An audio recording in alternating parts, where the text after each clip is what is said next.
নাহিদুর রহমান আপনি লিখেছেন, আমার বিয়ে হচ্ছে না বলে আশেপাশের মানুষের কটু কথা শুনতে হয়, এ বিষয়ে একটি মেয়ে হিসেবে আমার করণীয় কি?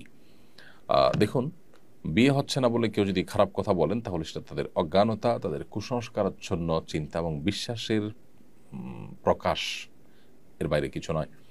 তো যারা এ সমস্ত মূর্খতাসুলভ মন্তব্য করছে আপনি তাদেরকে এড়িয়ে চলুন। আল্লাহ বলেছেন ওয়া আরিদ আনিল জাহিলিন, যারা মূর্খ তাদেরকে তুমি এড়িয়ে চলো।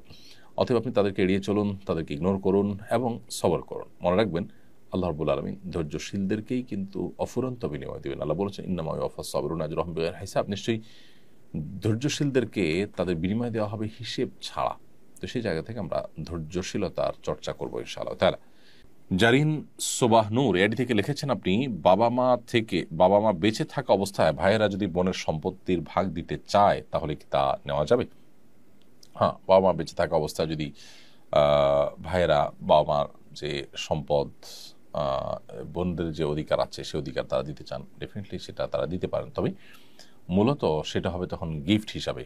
প্রত্যেকটা সম্পদের বন্টনটা মানুষের মৃত্যুর পরেই হয়। হ্যাঁ, মৃত্যুর পরে যথাযথ বন্টন নাও হতে পারে, সে আশঙ্কা থেকে তারা যদি জীবদ্দশায় বাবার অনুমতি সাপেক্ষে সেটা করে, সেটি জায়েজ আছে। কিন্তু মুশকিল হলো কোনো মানুষ জীবদ্দশায় তার সন্তানদেরকে সব কিছু বন্টন করে দেওয়া, এটা অনুচিত। কারণ তার জীবদ্দশায় তিনি কতদিন বাঁচবেন তিনি জানেন না। হতে পারে সন্তানটা তার প্রতি দায়িত্বশীল থাকবে না, তখন তিনি আরেকজনের কাছে হাত পাততে হবে। এই জন্য মৃত্যুর পরে সম্পদ বন্টনের নির্দেশ আল্লাহ তাআলা দিয়েছেন।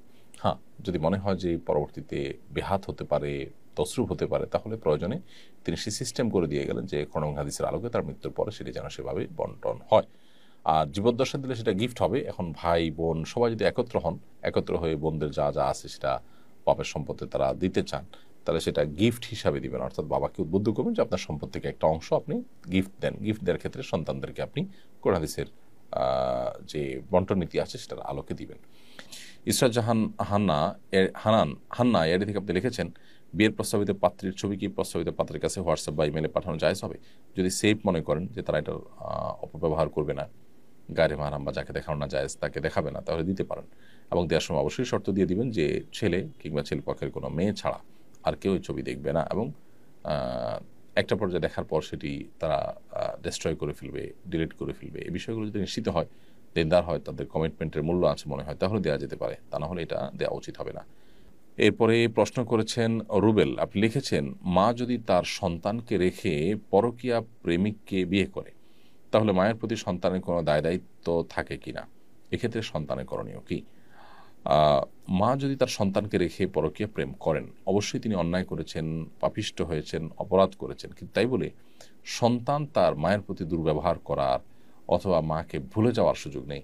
দেখুন, মা বাপ অন্যায় করলে সেটার বিচারের দায়িত্ব কিন্তু সন্তানের উপরে বর্তায় না। বিধায় এখানে সন্তান ঠিকই তার সামর্থ্য অনুপাতে বাবা মার প্রতি সদাচরণ করা, তাদের প্রতি সুন্দর ব্যবহার করা, তাদের দিকটাকে যথাসম্ভব খেয়াল করা, তাদের প্রতি দায়িত্বশীল আচরণ করা, এই কাজগুলো তাদেরকে অব্যাহত গতিতে ঠিকই করে যেতে হবে। অনেকে আছেন এই সমস্ত ক্ষেত্রে ভুল সিদ্ধান্ত নিয়ে ফেলেন, অর্থাৎ তারা মনে করেন যে না, বাবা মা যেহেতু অন্যায় করেছেন অতএব আমি তার সাথে যা খুশি তা করতে পারি। এটা একেবারেই ভুল একটি বিষয়।